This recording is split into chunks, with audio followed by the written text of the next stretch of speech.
s'il était complet, si on avait tout, ce serait facile. Mais il nous manque des parties.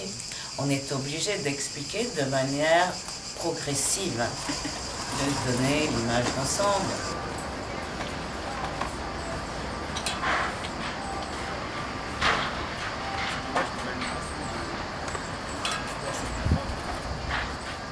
Si il était entier, on le verrait d'abord de l'extérieur, puis on entrerait dedans, on irait voir le mécanisme, on ferait une visite. C'est ce qu'on pourra faire avec les restitutions. Oui, en virtuel. En virtuel. Oui.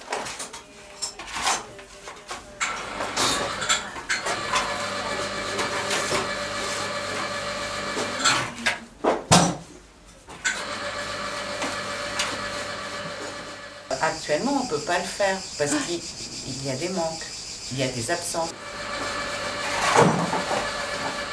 Il y a des parties qu'on ne voit pas. Que vous ne comprenez pas même. Il y en a en plus qu'on ne comprend, dont on ne comprend pas la fonction. Là, le fonctionnement plus que la fonction. La fonction, c'est en relation avec le mécanisme.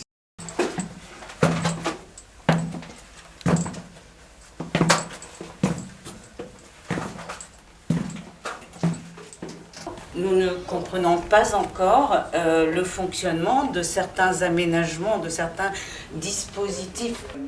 Ce que nous pensons, c'est qu'ils sont en relation avec le fonctionnement du mécanisme qui entraînait la rotation du plancher.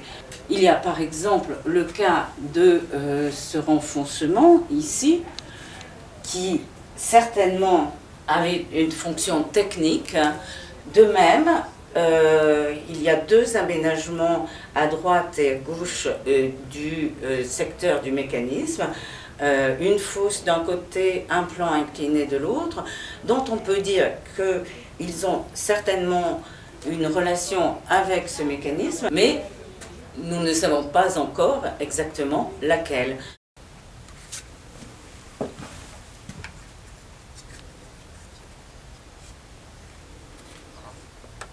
Pour la réalisation des relevés d'architecture, nous avons utilisé la photogrammétrie par corrélation dense, c'est-à-dire des modèles numériques 3D constitués de millions de points en couleur à partir de photographies.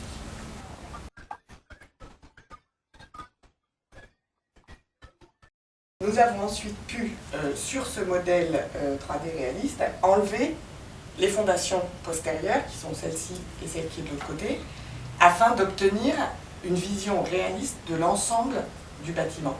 Cette vision d'ensemble du bâtiment nous permet de mieux le comprendre et donc d'en restituer les parties manquantes. Nous envisageons aussi, à partir de ce modèle photogrammétrique, de réaliser une visite virtuelle de l'édifice. Et nous travaillons actuellement au montage du nuage de points de l'escalier. En réalité, ce qui est conservé, ce n'est qu'une partie de l'édifice. C'est le soubassement sur lequel se dressait la salle à manger elle-même. Mais la salle à manger a été entièrement démantelée dans l'Antiquité.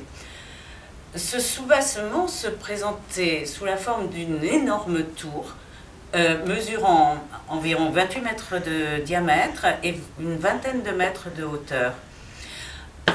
Seul le personnel de service avait accès à cet espace. Ce personnel accédait au rez-de-chaussée. De là, il empruntait l'escalier à vis qui le conduisait jusqu'au premier étage. Et au premier étage se trouvait le mécanisme et tous les dispositifs que j'ai décrits tout à l'heure. Et cet escalier à vis est dans ce fameux pilier qui est derrière toi. Exactement. Dis-moi Françoise, quand on parle salle de banquet, je pense aux cuisines.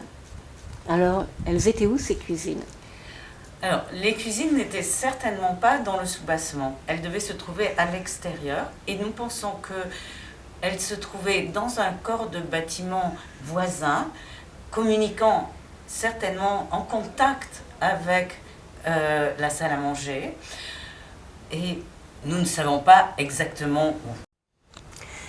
Et sur quoi vous basez-vous pour avoir une idée de l'aspect global de ce bâtiment?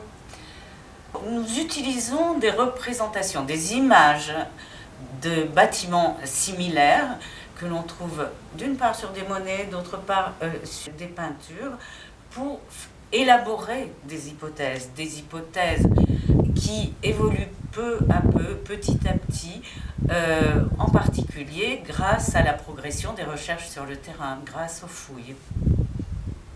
Ce qui est certain, en revanche, c'est que du haut de cette tour, Néron et ses invités jouissaient d'un panorama extraordinaire sur tout le centre de Rome. Un panorama dont on a encore un aperçu aujourd'hui, bien que, évidemment, les bâtiments que l'on a sous les yeux ne sont plus du tout ceux qui existaient à l'époque de Néron. Merci Françoise. Merci.